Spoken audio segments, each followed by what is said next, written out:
So just to start us off, as we are all aware that there is no place in the world where there is an energy deficit as in Africa.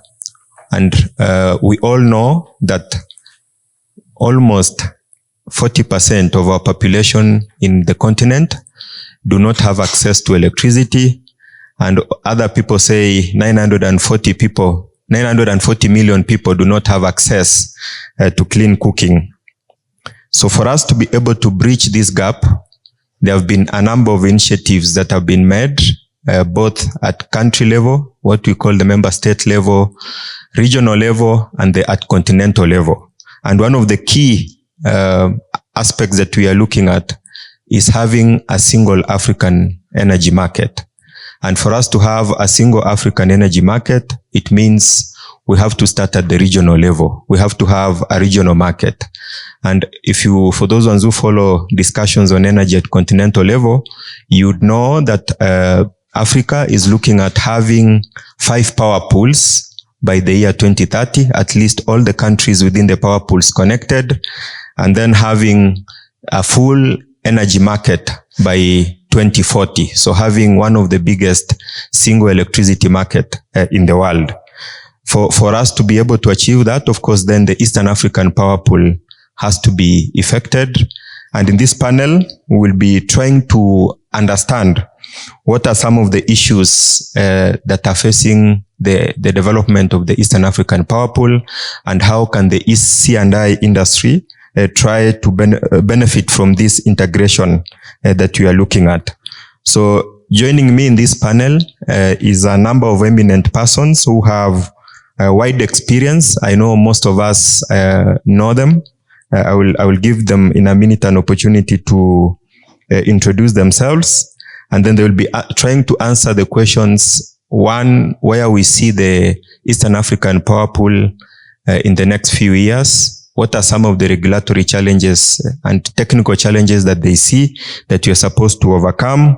And also try to give us an overview of where we have come from in the past, and how the C&I industry can be able to benefit from this transition. So we'll have the session in 3 main segments. So the first segment will be a round of questions from myself to the panelists after the introductions. We'll open it up to the audience to ask another round of questions, and then we'll do the last round of questions before we close the panel. So we'll take 55 minutes.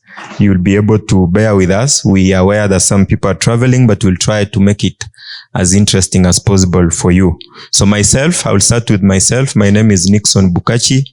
Not as old in the industry as my panelists, but I bring on board 10 years of experience at least. I work with the African Union Energy Commission. So African Energy Commission is a specialized agency of the African Union in charge of supporting member states on developing energy programs in the different countries. So as I'm here, maybe George was telling me I represent 55 member states. So I don't know if that is true. But then depending on what we do today, that can be judged either way. So I will start from my immediate right, and I will welcome Eddy Njoroge to introduce himself. Thank you very much, Nickson. Can we remain seated? Yeah. Thank you very much, Nickson. My name is Eddy Njoroge. I've been in the energy sector for many years. I retired about more than 10 years ago now. And since then, I've been involved in various companies as non-executive. I'm in the board of several energy companies, Barclay Energy. I'm also in the board of Globalec, IBO Energy, and many others. I've also been involved in development of solar projects in KSS with Outen. So I'm involved quite a bit in the energy sector and as non-executive. Hi, everyone. I'm Ryan Dunn, the CEO of GridX Africa. GridX is a funder of energy transition projects for corporates across Africa, operating out of a fund in Mauritius, but based here in Kenya. I've been in the energy sector for 8 years, and all of it with GridX. So purely focused on the commercial and industrial solar and solar plus battery space in sub-Saharan Africa. Good afternoon, everyone. My name is Norman Wanyiri. I have been in this sector since 1997. From the time we had the first EAPP in this country. I have been in that space since then. At the moment, I'm working for Gulf Power Limited. Good afternoon, everyone. My name is Engineer Julius Riungu. I've been in this sector for 51 years. 33 years with KPOC, 3 years with the Ministry of Energy as a consultant, and 18 years with Savo Power Company Limited, which was one of the oldest independent power producers in this country. We are now winding up. We did our 20-year contract. We finished in 2021. And because Kenyans did not want additional power, we have to move the power, we remove the station. So we have got a shortage of 74 megawatts of power in this country as a result of that. In addition to that, I have been involved deeply in the reform sector in this country. I was involved in the initial unbundling of KPOC, then the initial unbundling of KenGen and KPOC, and so this sector is sector I've been involved in quite a lot. I've done quite a bit of work about Africa. I was in the initial group of experts who created the Eastern African Power Pool. And I've also been the president of engineers in Africa for a period of 2 years. Thank you very much. Thank you, my panelists, for the introduction. I know Engineer Riungu did not want to say that he interviewed me for EBK registration. On a lighter note. So just to start us off, I would welcome Ed, just to give us some thoughts. As you have heard, he's had quite an experience both in public sector at KenGen and also in private sector. Some thoughts on how he thinks the Eastern African Power Pool will impact on the energy landscape in Kenya. Thank you very much. Perhaps just to take you back to history around the East African Power Pool, as Julius says, they were involved technically in putting up this together. I remember that I was one of the signatories of the MOU, which was signed in 2004, in November of 2004, Inter-Utilities MOU. And the following year, the interministerial MOU was signed. And that was really the beginning of East African Power Pool. So we are talking about 20 years ago. And the question we should be asking ourselves is, how far have we come? And why has the pace been so slow in terms of really setting it up? And part of that reason, Mr. Moderator, was the fact that in all these countries that were there, none of us had surplus in terms of capacity for generation. Yes, we all wanted to be integrated, we all wanted to be interconnected, but at that particular moment, none of us had any capacity. When you look at the expansion that has been done over the last 20 years, this is why now the East African Power Pool is coming to the fore. Because when you look at Ethiopia, they now have about 7,000 megawatts. When you look at Kenya, we have about 3,000 megawatts. And when you look at Tanzania, also has expanded. So all the countries basically have expanded. Of course, the East African Power Pool has been expanded even further to include Egypt, to include Libya, and to include Sudan. So it's true that there has been an expansion in terms of the region itself, geographical region. But when we started, most of the countries did not have a sufficient supply. So the question you're asking now, going forward, what is East African Power Pool going to do to impact? And specifically when you look at the C&I, which is why we are here, this conference here.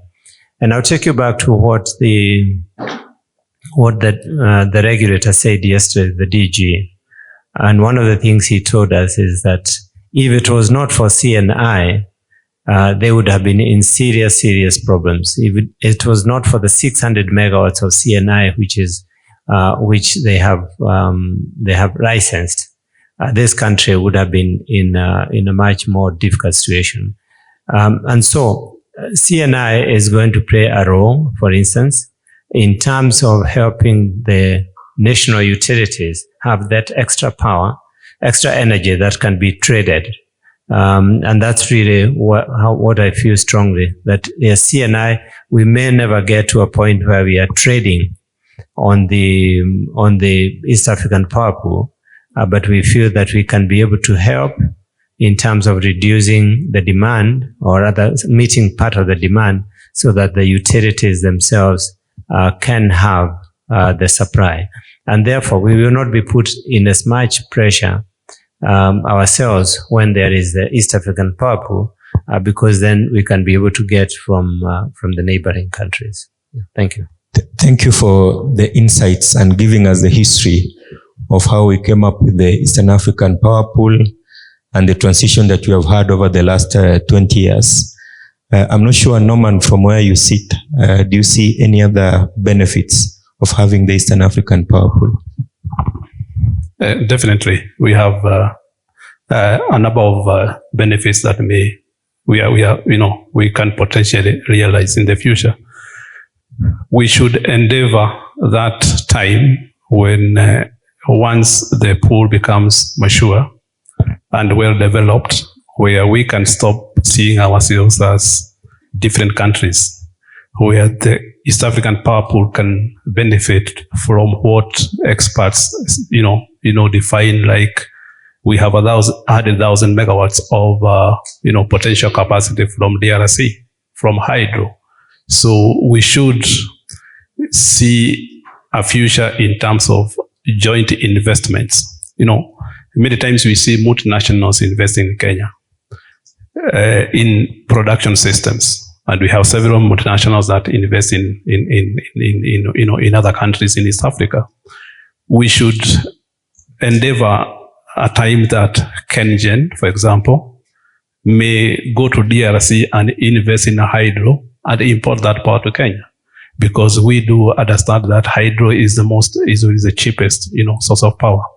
And this is quite clear when we see or we compare the cost of power from Ethiopia vis-a-vis what we have in other countries that do not have good hydro potential.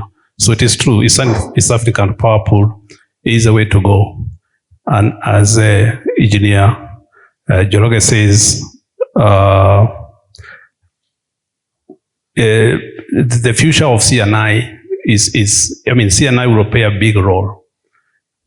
We suffer from high, end user tariffs because most of the utilities in the region are monopolistic. C&I will come in and introduce some kind of competition, especially once we start wheeling. Once the regulation is mature, we should be able to give Kenya Power and other utilities a run for their money. And that is the time we truly realize the benefit. Thank you. Thank you for the addition. And it's true that if you look at the map of Africa or the map of East Africa, you'll find that different countries have potential for the different resources. If you come to Kenya, we talk about a lot of geothermal energy. Is given as an example of DRC, where we have a lot of hydro. Ethiopia, compared to the capacity that we have. If you go to our neighbors in Tanzania, there's a lot of natural gas. So it means having the Eastern African power pool then opens up the market for the different players to invest in different countries and benefit from those resources. And that's something that I think is very important that we are looking forward to. Engineer Riungu, you have been in this space for some time, provided a lot of, apart from mentoring young engineers, you have also contributed to the technical aspects of regulation and policy in this country.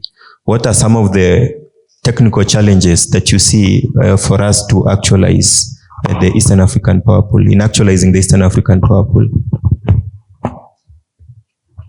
Thank you very much, Engineer, for that question. Let me say that, let me start by saying this, that there were proposed 2 power pools, and let's not make a mistake about them. There's the East African Power Pool, which was supposed to contain the East African Community countries, and there's the Eastern African Power Pool, which is supposed to start from Egypt all the way to Tanzania, to join the South African Power Pool, which was the first power pool, and right now it's the most operational power pool in the whole of Africa. There isn't another power pool is really complete operational as the South African Power Pool, because they have got trading between those particular countries. Now, the idea of an Eastern African Power Pool to include all those particular countries was to have a big market for electricity consumption, and also to ensure that we utilize all the resources available to support each other. Now, we have got quite a few challenges. When we started initially, remember, Tanzania opted not to be part of the pool. Now I'm told they have come back again, but at that time it was difficult bringing them into the pool. But things have changed over the years.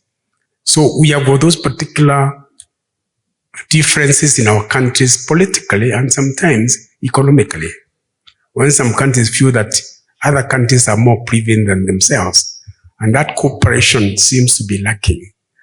I see that as a that particular aspect of it can actually make the power pool not work as effective as it is. Secondly, we are at different stages of developing our electricity sector. Kenya, Uganda have got the policy of unbundling their systems so that you have got different parties doing different functions. Ethiopia, Tanzania, Rwanda, and Burundi, and DRC are still stuck on the vertical integrated companies. And that again creates a problem when you come to trading, which will just come in because of that. Our power systems in the whole country, in the Eastern African community, in Eastern African area, are again not all at the same level of development. Some have got very developed systems. Others are still struggling to get even reliable lines in the system. For example, we need to make sure that you've got a common voltage across the countries. Discussing about what sort of voltage you are going to choose as countries is another thing that I'm sure is still under discussion.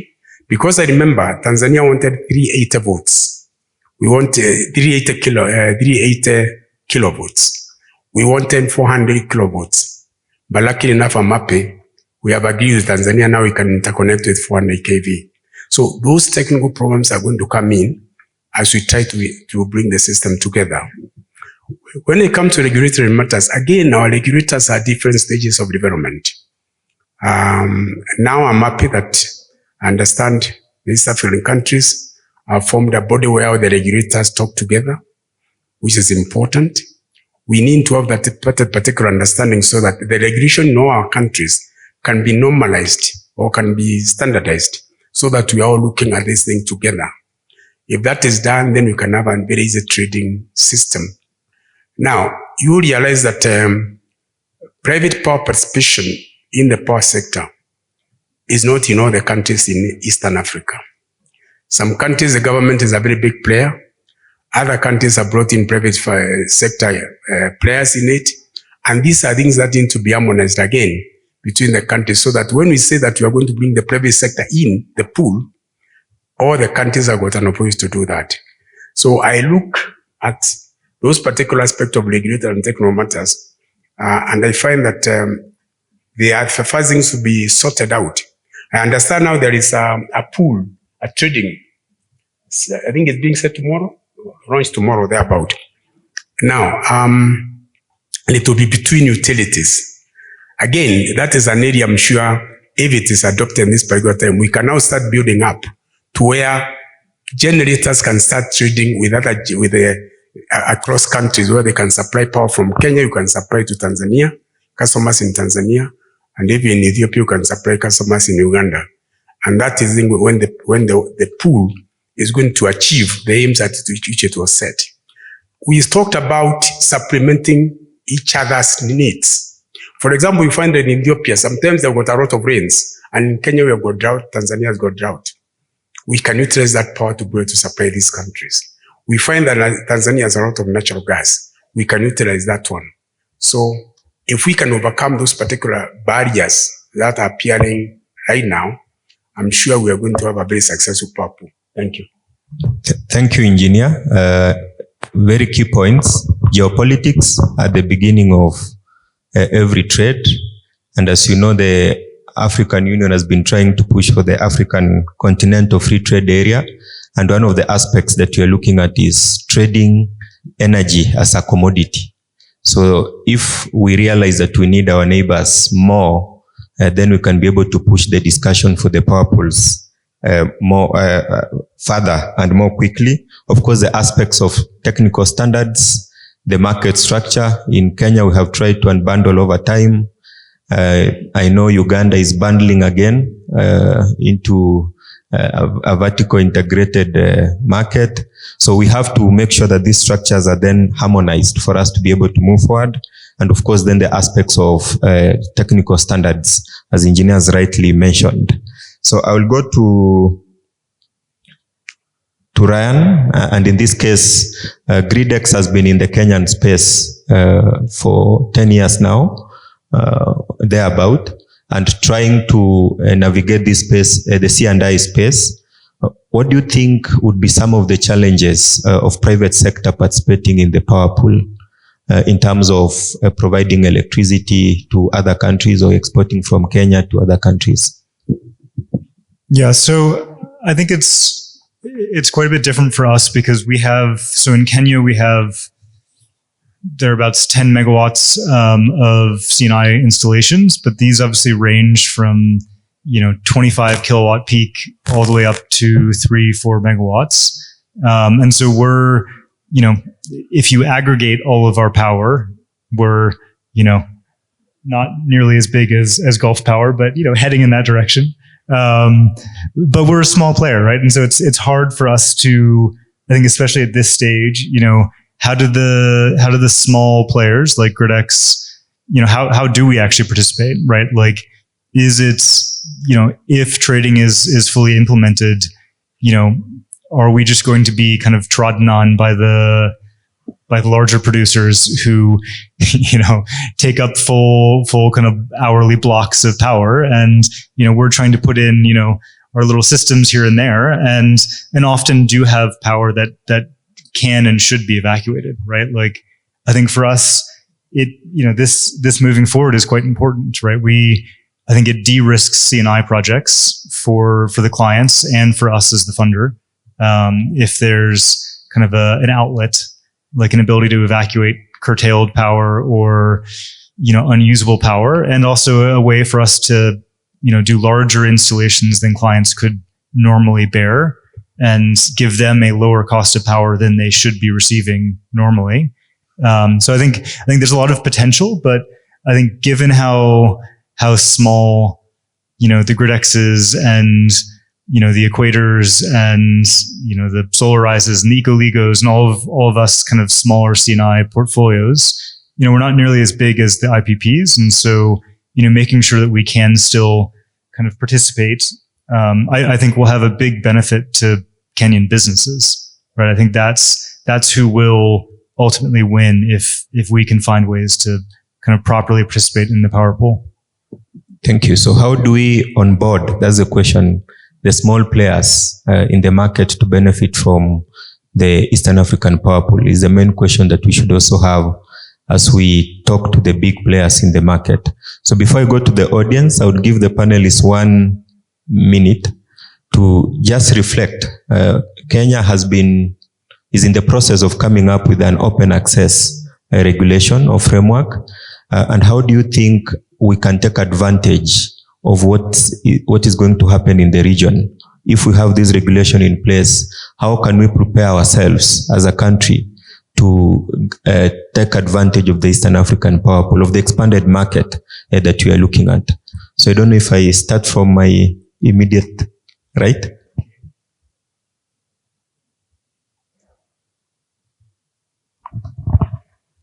I think I had answered that question. For me, from where I sit today, as C&I, yes, there would be opportunities, but I see it slightly down the road rather than today.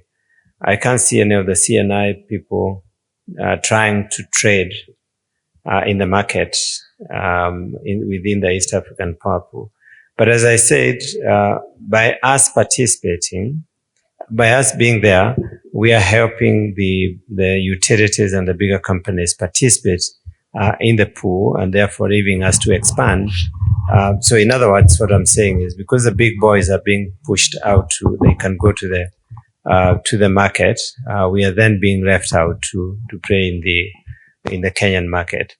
Because even with the open access for Kenya, it's still going to be a little more difficult. And we were discussing this with Julius earlier on, because ultimately, the distribution end is very, very important. And yes, you can agree that I'm going to sell energy to George, and I can transmit it, and I've got a wheeling tariff. But by the time it gets to George, it requires to go down to his distribution network. And that's where the problem starts. So we need to work even on that. So I'm not saying that it is a no, but there is opportunity but an indirect opportunity by having the trading in the pool. Yeah. I'm not sure if I were to ask you a straight question. Yeah. When do you see us having a full operational market based on your experience? It seems very, very, very soon now. I think in the next 2-3 years, we will have a fully operational market. Because as I said earlier, we now have surplus in some of the countries.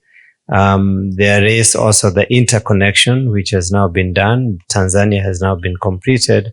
Zambia, Tanzania is being done. Before we talked about the interconnection with Tanzania, but nobody had surplus, so we never really pushed it. It has been talked about many, many years, but eventually it has now been connected. And with Ethiopia, with their hydro, as long as there is no drought, there is quite a bit of energy which can be pushed down. So it could be very, very soon. I know there is a meeting even right now in Kampala on East African Power Pool meeting, and these are some of the things they should be discussing in terms of when, the regulator has been set up in Kampala. And so now it's just the market which should be coming through anytime. I would see it in the next 2-3 years. Thank you. In a previous panel yesterday, we were saying a full operational market will be in 20 years. At least you have cut it to 3 years, which is good. Engineer Riungu, what do you see? I agree with the people with 10 years, probably 20 years. And I'm saying this, we formed this pool in 2005. If I see the developments done so far, the pace has been very slow. And therefore, there are many things we need to do to be able to trade freely. One, we must ensure that we have smart systems in our countries. Developing smart systems in places like Ethiopia might take a very long time. And other countries, it's not cheap, it's expensive. However, the start will be good, and that is the first way to do it.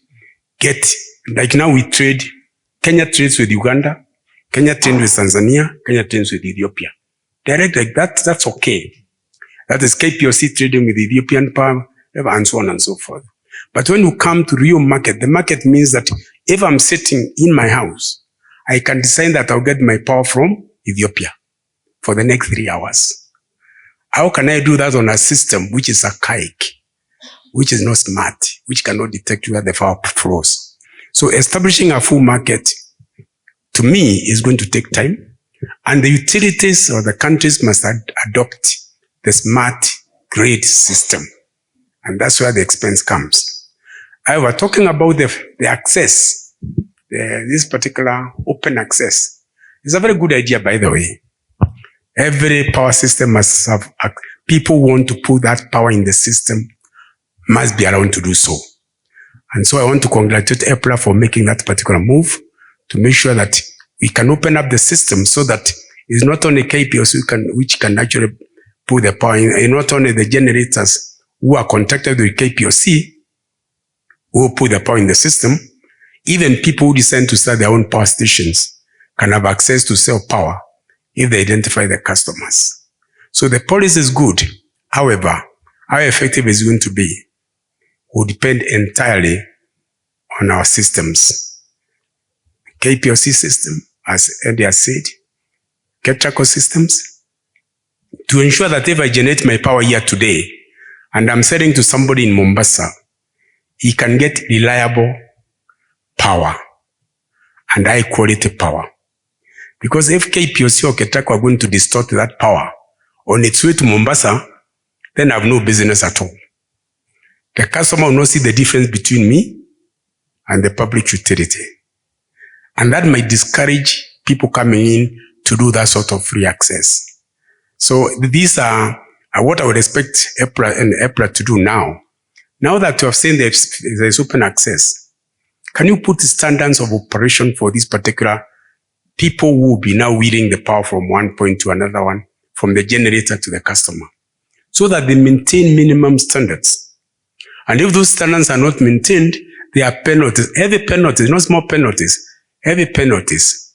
Whether they will be able to do that, I doubt. You remember the other day, we are saying if KPOC keeps out of power for 3 hours, can they pay you for that particular period for the inconvenience? What did the MP say? They brought it down. They said, no, you can't put that one to KPOC. So that's why I'm doubting whether those strict standards for adherence by the utilities who are going to be wielding power on behalf of the people who have got open access are going to be enforced. Because if they are not enforced, then what will be the difference between me selling power and KPOC? If it goes off, if there's a national blackout, even mine is a national blackout, the customer is not benefiting. If the voltages are low, mine is also low voltage. So that's what we need to do to ensure that this open access is going to be successful and we are going to utilize it for the purpose it is meant to. Thank you. Thank you, Engineer. And you bring out key points. Of course, we accept that there will be bilateral trade between countries. But then a full market where everyone is participating might take time, and it's true what you say that we need smart grids. I know GridX is trying to digitalize the consumer end of the system. I don't know what you're doing in that aspect, and do you think it will accelerate our movements towards our open access? I think eventually. So yes, GridX has a new subsidiary business called Sunrise Utilities, which provides utility management services for office blocks, apartment blocks, and private utilities in Kenya. And so we do work with a number of kind of licensed private utilities to kind of give them better line of sight on, what power is coming in, where it's coming from, and then who within their kind of geographic licensed area, who's consuming power, and at what kVA, how many kilowatt hours, because there is, I think especially for these private utilities, it's quite hard to know what's happening downstream. And so we've kind of built out a full, digital management system for starting with these private utilities that I think eventually could have some applicability here. But it's still early stage. So I think that's not, probably not much detail there. I think one thing though to add on the open access is, I agree that it will struggle with kind of technical quality issues, but that's a portion of the reason why, a corporate off-taker would look to enter into a wheeling arrangement. Right. The main bit of it is they want lower cost power, right? They're paying far too much to KPLC, and they'd rather find someone like GridX who can wheel them power at a lower cost, as long as the wheeling tariffs are predictable and are structured such that they actually do deliver lower cost power to the off-takers, right? And I think that is where, South Africa's done a good job at ensuring that, the wheeling tariffs do generate, kind of good revenue, but, also result in off-takers getting cheap power, right? I think that's, quality is important, but price, especially in a global market where, our corporate clients are competing with, they're competing with producers in Tanzania who have, 9 cent power, and here they have 16, 17, right? It's pretty hard to compete when your primary input is twice the cost of your neighbors. And so if we can structure kind of open access such that it actually does make sense financially for off-takers, then I think then we can get into the technical quality issues, spoken as a non-engineer. Thank you for that, and bringing out the example of South Africa as one of the countries that we can learn from. And we all know that part of the reforms in South Africa have come out of a tragedy in terms of lack of electricity. So we have an opportunity to plan our systems well so that we don't get there for us to start moving because we still have a reliable supply. Maybe as we close on this round, I'll go to Norman. What thoughts would you have from Gulf and your experience? And do you think, does this open access open more opportunities for you as a player in the market? Or do you see it as status quo to continue going forward? Okay, thank you. Maybe from Gulf Power perspective, we may not truly benefit from open access because our arrangement with Kenya Power is a bit firm. We have a 20-year power purchase agreement with Kenya Power. And what we know is that as we go to open access, we do understand that Kenya Power also has other PPAs with other generators, both KenGen and EAPPs. So we should also protect KPLC so that we allow it to ensure that most of those PPAs run to their term. Otherwise, we have serious implications. However, we do embrace, open access because it is a way to go. Those people who have been there, for a long time know that, and this was, said earlier on that there's a time everything was being done by Kenya Power, and then it was broken up into different entities, KETRACO, KenGen, REA, and all that. So it's a time to move to the next stage, where now we introduce competition to the utility company. If you remember, if I could use the telecom as an example, there's that time that having a telephone line was almost impossible. And when we got competition from the other Safaricom and Kencell at that time, it opened up to the extent that now almost everyone in the country has access. And this is what we endeavor, that once we go to that open access, we'll be able to empower the C&I so that you will not require a PPA. You will not require to sit with Kenya Power and negotiate. You'll come up with your own entity or your own plant and trade. You will compete, and customers will be free to move from point A to point B depending on where they get their competitiveness and also reliability. So this is what we endeavor. So I will be surprised. Even some of the companies like Gulf Power that are thermal, you'll be surprised that we also employing C&I. For example,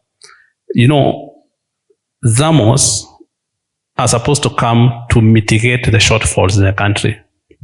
So we are not supposed to run all the time because the nature of technology is such that it's expensive because we're using diesel. So you'll find that we are stopped most of the time. when it is not required. But most thermals, you go to them now, we have solar that is mitigating our, offline consumption, because we need to keep these power plants on standby. So it is something that even ourselves we are embracing, so that we are able to make our energy consumption efficient. Thank you. Thank you for that, and also giving us at that point that even the thermal power plants, and it's true, I've seen quite a number of thermal power plants that already have installed solar on their rooftops, which is something very positive. So I think we'll open it up to the audience just to pay you back for your time. In case you have any question, we'll take a round of 3 questions before we close. You can also say if it was very technical or very simple or very... Any question? I don't see any hand. I assume we have done a very bad job. We've told them everything. That's what my senior is telling me. So I think as we close, I'll just give the panelists around just to give their parting shots in terms of what they see as the future of the Eastern African Power Pool and the role of C&I, and what, if they were to give advice to the policymaker based on your experience and the regulator, what advice would that be in facilitating the transition? I will start with my senior. Thank you. Let me just perhaps start by clarifying something. When you asked me about the question about access market, I did not, I thought you meant when are we starting the market, not open access. Of course, open access is far off. But in terms of trading between utilities, that's the one I think can happen within the next 3 years. The same way it's happening in South Africa. Even in Southern African Power Pool is not complete open access, but there is trade between the utilities. So that's really what I was alluding to, 3 years. Open access where the consumer himself would be able to get is quite far off. Having clarified that, my parting shot on this is that yes, East African Power Pool is important. It has taken long. It should now accelerate, and it is going to help the region. And what needs to be done is they need to get away from the bureaucracy. I think the structure of the East African Power Pool was not the best. We still have the Council of Ministers and which is important to tie up with governments and policymakers. But the technical arm needs to be left to do a lot more than they have done. And that's the way South African Power Pool has been able to accelerate even more. They are not too involved with the governments themselves. So that would be my parting shot on that. Thank you. Thank you. Ryan? Yeah, I would say I do hope that it's not kind of a 20-year discussion. I think, again, I think I've said this, like our goal as GridX is to deliver lower cost power to corporates across sub-Saharan Africa, and things like the power pool and open access, allow us to do that at bigger scale, at lower costs, and generate more savings for our corporates. So I think if we can kind of accelerate, if we can focus on that as the ultimate goal, right? I think the ultimate goal is that Kenyans should have cheaper power. If Kenya wants to compete on a global scale, they need cheaper power. And so I think with that goal in mind, I do think that speed is possible. I mean, you look at Zambia, maybe they're going a bit too fast. It seems a bit like a scramble, but they are implementing a very open access regime quite quickly, and they're doing it because they have to, and it's a crisis. But out of crisis comes opportunity. So that's it. Thank you, Norman. So definitely C&I is where to go.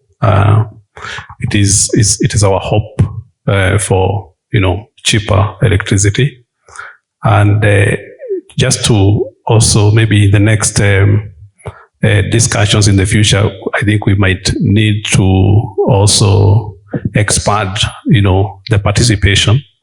we do understand that some of the C&I sometimes may need a bit of funding. There's a sector in this country that don't understand investments in the energy sector. We have the pension funds, we have the SACCOs, and they hold a lot of money.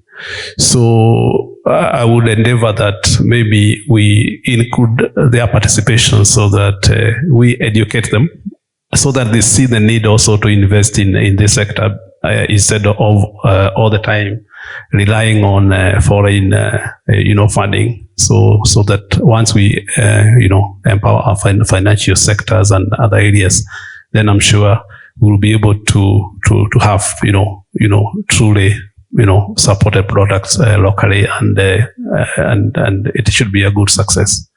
Thank you. Thank you, Engineer Riungu. Thank you very much. The reason why we always complain that we have very expensive tariffs, it is because our consumption patterns are such that we invest for supplying power at a very short period of time in the day. And therefore, the revenues expected by KPOC from those investments, if they charge a lower tariff, they are not going to recover their money. What must we do? C&I, because the way I understand C&I is actually you are generating for your own consumption. If all of us, especially at homes, can have that particular principle of generating from the cheaper sources, and in industries here, from cheaper sources of power, to make sure that what we get from the national grid is actually for very commercial use, that we can be able to make money and also be able to pay them the bills of the utility. I think C&I practitioners are contributing significantly to the reduction of capital investment into projects of generating bulk power within this particular country.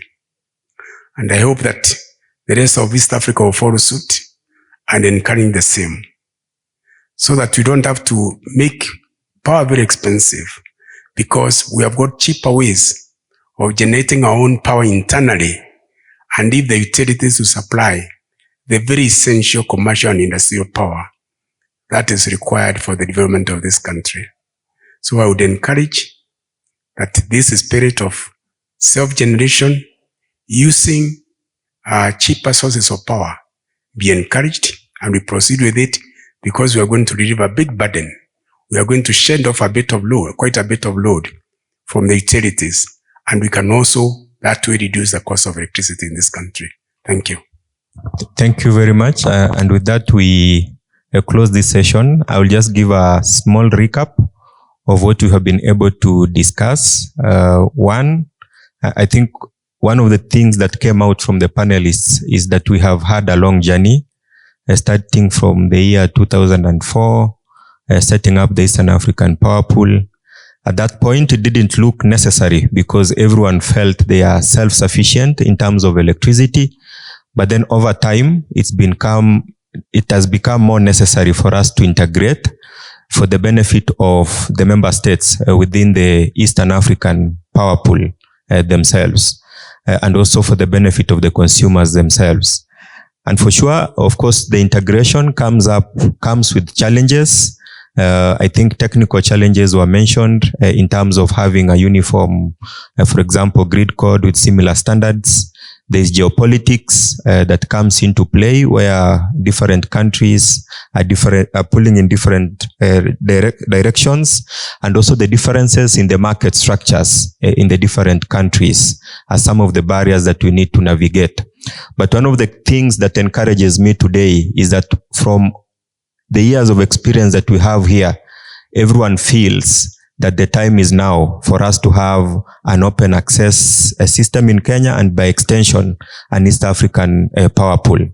And for just to underscore the three words that I picked from the panelists, which I think we should look at as we go forward. One is bureaucracy that came out, that we should be able to reduce bureaucracy for us to be able to move forward. And then number two, there was mention of transparency when we are doing our wheeling charges, and generally in the electricity sector in the region, because that is a key input to encourage participation of private sector. And of course, with geopolitics comes politics. So separating politics and allowing the technocrats to do more of the job and giving the political leadership to the direction that we want to be. So with that, thank you very much for your time. We really appreciate listening to us. I would encourage you to give a round of applause to my panelists.